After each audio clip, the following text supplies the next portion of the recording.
Hi guys, this is Sam and welcome to WingLogic. This pronunciation video is another installment in the SCHWA saga, which you can find over here. Today we'll be talking about how the verb be behaves when it comes to strong and weak forms. And here you can find another video on the other two auxiliary verbs, have and do. As a quick recap, in every language, the important words that carry meaning and that your brain needs in order to understand what's happening are called content words. Everything else is called function words, which are words that connect others grammatically, but they're not as important. Verbs like eat, want, buy, sell are main verbs because they express a full, meaningful concept, and they are content words. Auxiliary verbs, on the other hand, only help the main verbs, and they're not as important. The verb to be can be a main verb when it means to exist, to find yourself somewhere. I am here.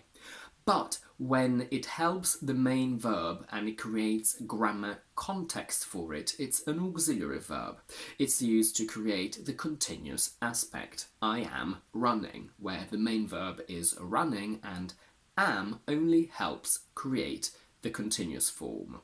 It's also used to create the passive, it was eaten, where the main verb is eaten and was is only used to create the passive voice. Just like have and do, when be is an auxiliary verb helping a main verb, it becomes a function word and therefore it's used in its weak form. The strong form am becomes I am running. Are becomes you are running. Was becomes was, he was running. Were becomes were, they were running.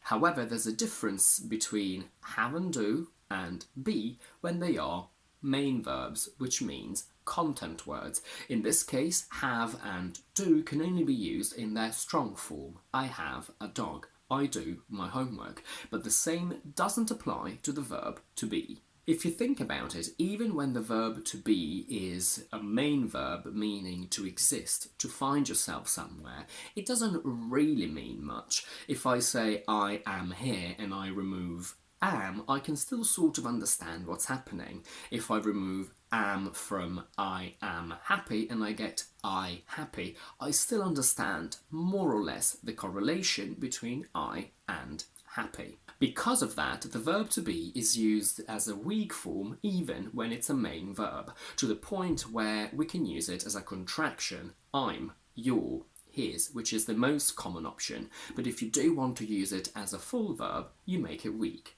I am here, you are here, are they here?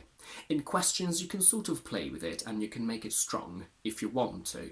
You can also say, were you there? And the verb to be itself goes from the strong form be to the weak form be. It's nice to be home.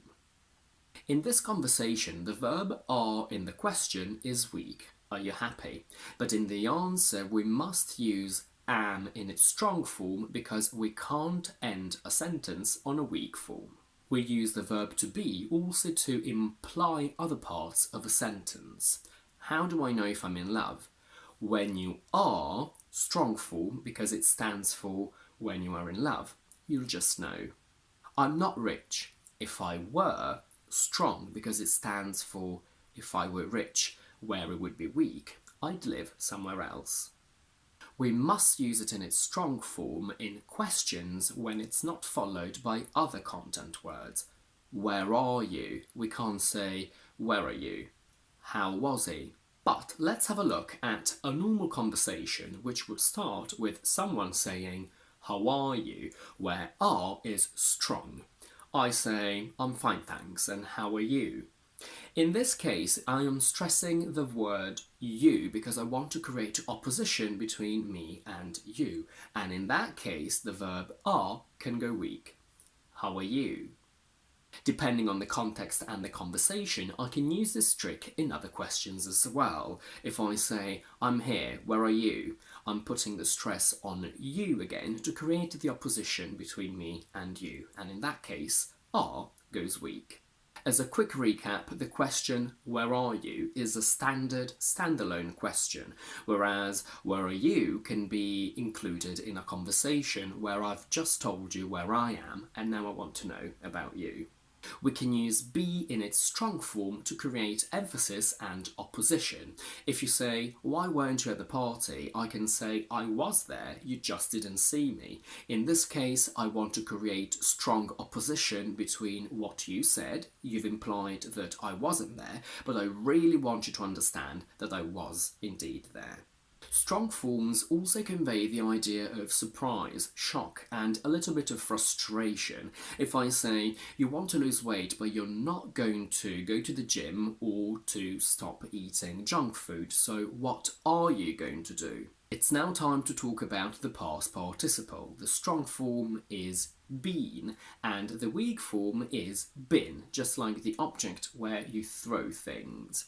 When it's a main verb, it's always better to use it as a strong form, been, but some of us use it in a weak form as well, even though we shouldn't. For example, at the end of a sentence, we should technically say, where have you been? Because it ends the sentence, but some people will say, where have you been? However, when it's an auxiliary verb, it's even more common to use it as a weak form. I've been working a lot. I personally sort of play with it. I always use it strong when it's a main verb. When it's an auxiliary verb, I may switch between a strong and a weak form. Looking at negative contractions, just like modal verbs, have and do, not is an adverb, meaning that it's a content word, and contractions are therefore content words themselves, and they don't have a weak form. We can't say, you aren't running. We must say, you aren't running. He wasn't running.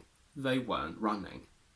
And that's it for today. If you like this video, please don't forget to give it a thumbs up and to subscribe to my channel down below.